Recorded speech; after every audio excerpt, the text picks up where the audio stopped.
Welcome to Donmar TV News Channel, mga balita sa buwan ng Nobyembre.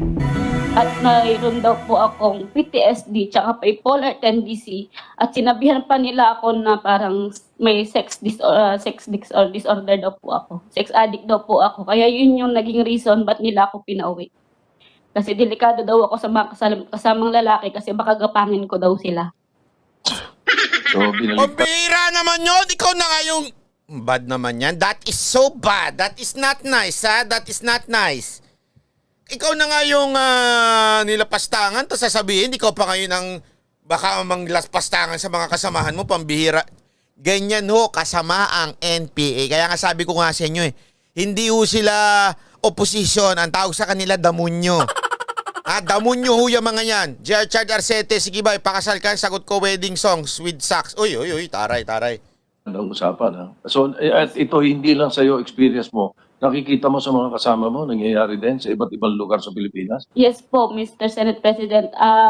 Yung isa pong commander po namin na babae, dumagat po siya.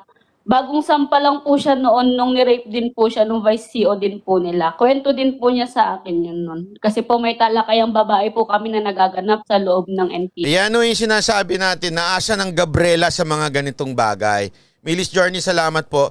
Alam mo yun, lagi silang karapatan ng pambabae, mga karapatan ng mga babae, pati itong, sana mapanood ho ito ni Liza Soberano, ni Angel Locsin, sana ho mapanood nila ito, na makita nila na itong mga NPA, itong mga terorista na ito ay ganyan ang ginagawa, ganyan ang gawain.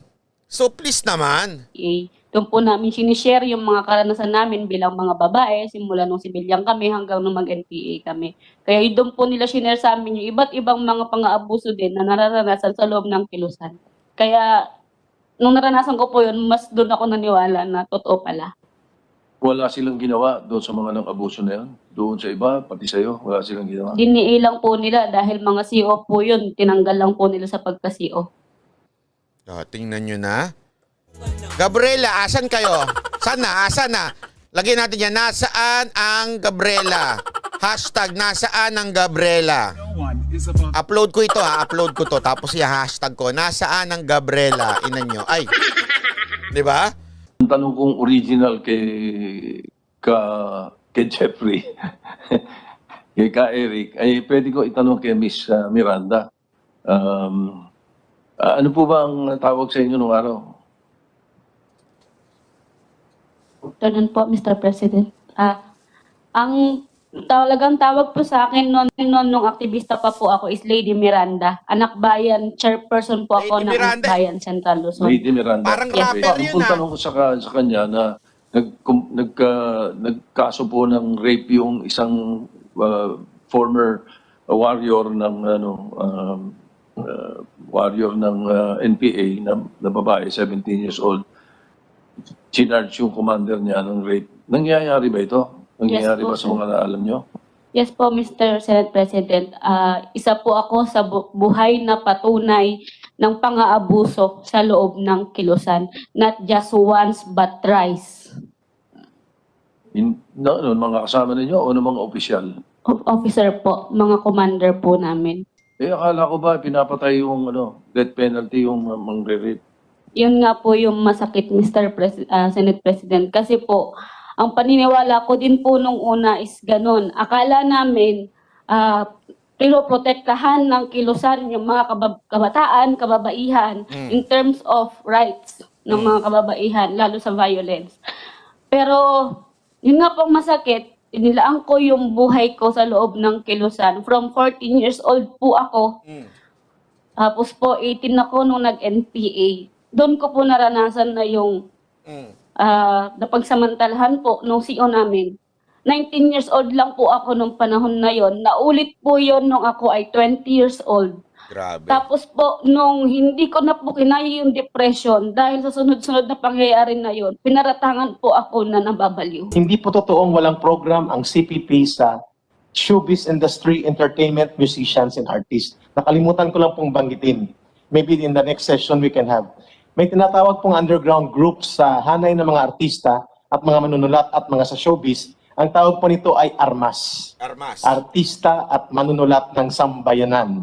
Ang open organization ay tinayo ng CPP para magkaroon ng recruitment ground para dito na hindi mahalata ay concerned artists of the Philippines. At So ang meron silang armas, yun yung underground group para hindi malita, may concerned artists of the Philippines. Nako, yan ang hilig nila. musicians and artists of the Philippines. Nabuo ito mainly mga middle 80s. Tingnan nyo yung mga membro niyan CAP na yan, tingnan ninyo. Yung musicians and artists of the Philippines, I think nabuo sa panahon ng ERA Resign campaign.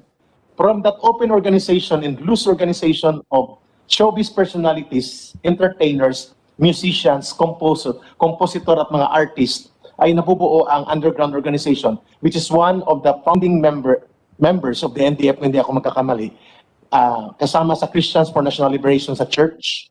ARMAS is for the showbiz industry and for the entertainment people, not mainly to recruit them. Ika na mention kanina, Mr. Senate President, like Maita Gomez, Nelia Sancho, and many of them.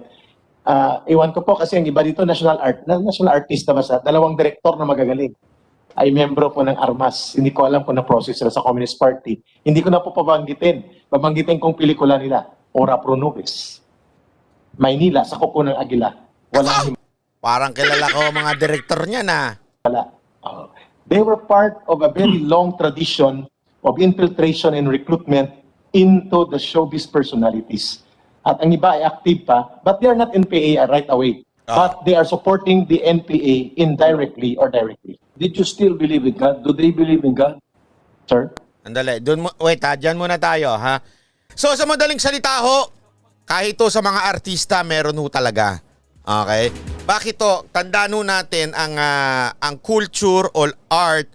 Diyan ho kasi diyan ho yung mga tao minsan ng edukasyon nila hindi man natin gugustuhin, ito man medyo malungkot man, pero nag-educate sila through these movies, through this teleserye, diyan sila na-educate. Once nakakuha na sila ng mga kakampi dyan, pwede nilang palabasin na, di ba meron nga, sinabi dito, may sinabi dito na isa pang, isang pelikula na tungkol sa madre. Parang ang bait-bait, pinaglalaban ng mga tao.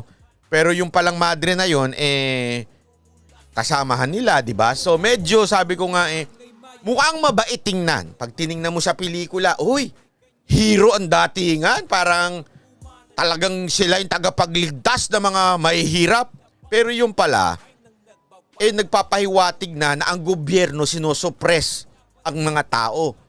Hindi ko naman sinasabing ang gobyerno perpekto. Wala akong perpektong gobyerno. Meron talaga mga damonyo dyan.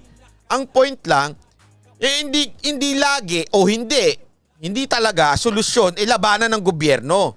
Dapat ikaw pumasok ka sa gobyerno at maging tuwid ka. Oh. Sinabi niya yan si Sister yun, basta na yan. You don't believe in God? Kami, sir? Hindi po pinag-uusapan sa CPP-NPA, NDF recruitment, lalo na sa CPP kung ikay naniniwala sa Diyos. Pero ang paniniwala nila, ang lahat ng bagay dapat na iniisip kung may material na basihan. Kaya dialectical materialism. Kung hindi mo ma-prove na Diyos, may Diyos dahil walang material na batayan, huwag mong i-discuss yan. The discussion about God and religion is not so much discussed inside the Communist Party, although you are not also disallowed or prohibited to believe in your God. Pero kapag may enkwentro na po, kami po ay napapaganon din kapag may mga military operation. Sabi nito isa, maganda yung comment niya si Zarina Belen, Alliance of Filipino Artists kila Ding Dong Dantes mukhang magkahawig ng objectives. Ulitin ho natin meron ho sila talaga, okay? Meron ho talaga mga legal front. Ibig sabihin, legal. Kaya nga legal front Legal na samahan. Kaya lang, meron nasa ilalim yung mga underground which is the illegal one. Okay? So, yung illegal one, dinefine na kung sino, yung ARMAS. Ngayon, mag-uusbong sila ng iba't ibang grupo na magiging legal front. Kaya sabi nitong isang kababayan natin, parang ganyan din daw yung kay Ding Dong Dantes. Hindi ako sure, Hindi ako sure. Pero, pwede. Kaya nga ito ang matindi dito. Isipin ninyo ang mga kinukuha nila ay yung mga gumanap na hero sa mga pelikula o kaya sa mga TV series. Kasi pagka gumanap na TV series, hero ang isang artista, kahit wala na sila sa pelikula o kaya sa ang tawag na natin sa kanila hero, di ba? Halimbawa ako, siyempre hindi na ako makarelate sa mga bago.